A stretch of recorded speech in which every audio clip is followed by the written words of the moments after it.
wonders of the human realm. I like that Gus has a particular role in his school career, that way he's not labeled as an outcast like Willow. A crown that says president, love the metaphor.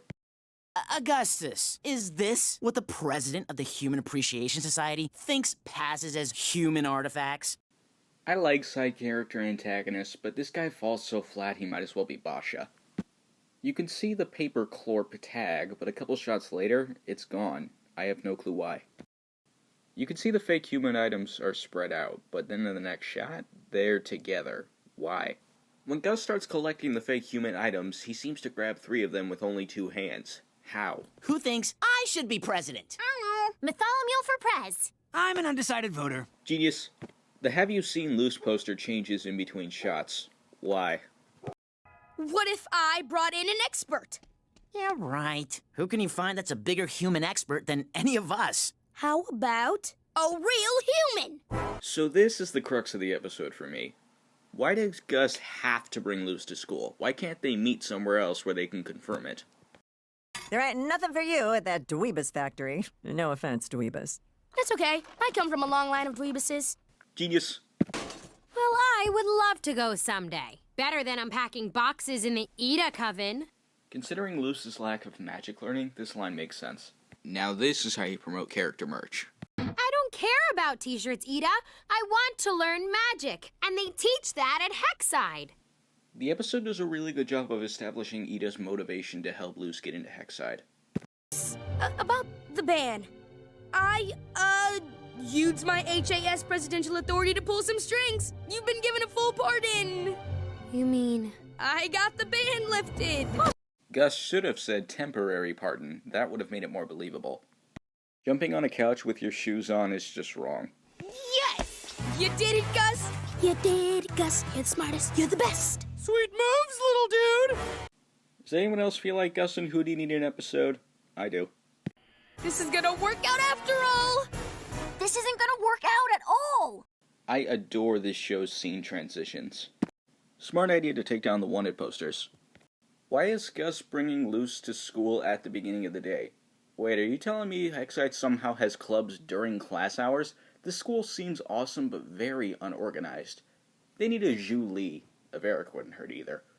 Oh, a showman. I totally get it. You bring the razzle, I'll bring the dazzle. Do you always have confetti on you, or...? You know what's about as funny as a zany character? Someone questioning a zany character. The running gag of things biting or screaming to tell time is awesome. Oh, bye, friend. Be safe. Make good choices. That's one of my favorite lines in the whole show. All I know is, you taught me, and I turned out just fine! I gotta get that girl into school. Hootie being the reason that Ida helps Luce get into school is an underrated achievement. Oh. I really like that Luce's one purpose throughout this whole episode is to literally just be a human. It gives more moments between Gus and Ida. They can't know I lied, and they'll never make me president. If this is an allegory to former President Trump, it's not done very well. Then again, most depictions of him aren't. The Actually award. Genius. Ida going back to Hexside just for Luce proves how much she cares about her. I want to enroll my human Luce at Hexside. And before you get all judgy... That's not a bad idea. So I gotta say, for a school that's pretty serious about following the rules, it's pretty out of character that Bump is even considering this to be an option. And sure, he does get tough on Luce in the first day, but this is just such an out of character move for the show, I'm adding 3 negatives to cover for it. However, this choice does provide a lot of good character moments, and overall just makes the show that much more interesting, so it's not all bad. Oh, I'm not talking about Luce.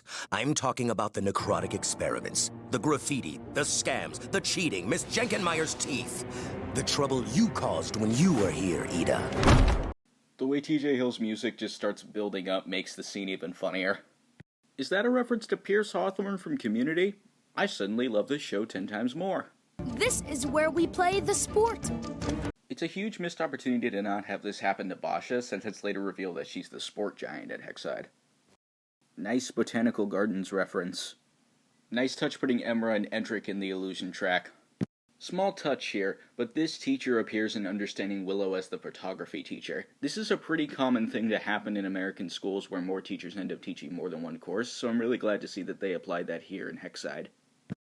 Ugh, I don't want to do this. There's the whiny rebel teen I remember. You'll need this. Ida is just great this whole episode.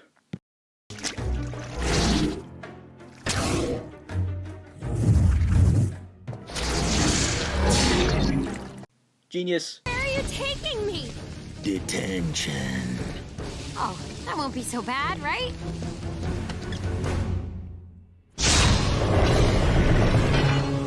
I must say, even though detention changes in episode 13, this is magnificent. So what are you gonna do, Mr. President? Executive action.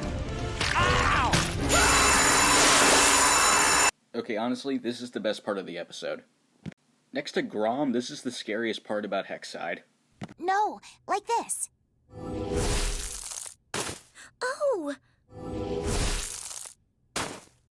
I like that Ida's reminded of why she's doing this for Luz. Wow! Friendship is the real magic. Alright, 2 things. 1, My Little Pony reference. Genius. 2, I like this scene with Scar. She actually appreciates her friends, unlike Basha. It's a good touch. You know it's gonna be bad when Bump's got that smile on his face. Is anyone else getting Force Unleashed 2 vibes from this? You will be a good student. I will be a good student. Hexside's a lot more like North Korea than I remember.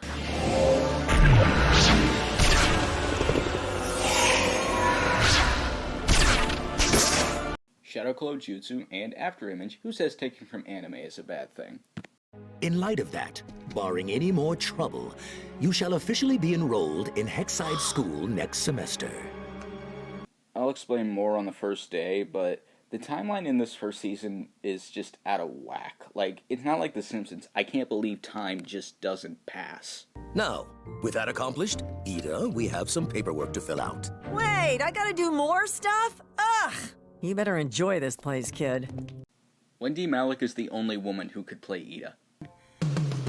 Why can't you remember? This parody of Since You've Been Gone is genius.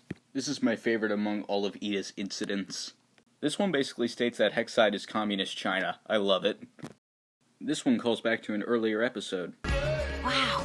Bump was not exaggerating. You were a terrible student. The English language does not describe my appreciation for Luz.